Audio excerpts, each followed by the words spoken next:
এই মুহূর্তে কিন্তু টাঙ্গাইল এক্সপ্রেস আক্রমণে যাচ্ছে।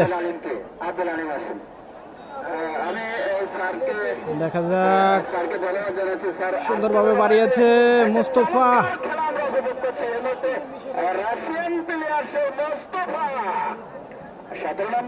ব্যাক পাস করেছেন, লম্বা করে চালিয়েছে,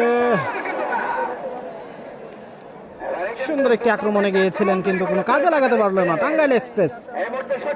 এই মুহূর্তে শানবান্দা স্পোর্টিং ক্লাবের রফিকের পায় বল,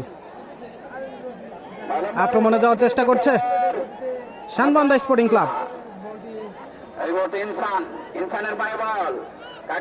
ইনসান থেকে রফিকের পায় বল, এখন লম্বা শট খেলেছে কিন্তু লক্ষ্যভ্রষ্ট শট, লম্বা করে চালিয়ে দিলেন মিলন কাশেম। দেখা যাক মুস্তফা মিশরি আক্রমণে যাইতে পারে কিনা। না,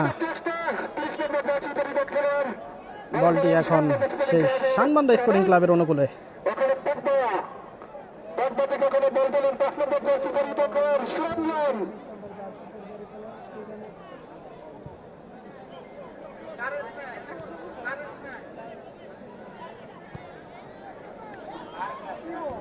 সুন্দরভাবে সেই হাফওয়াল ইমন ক্লিয়ার করে দিলেন।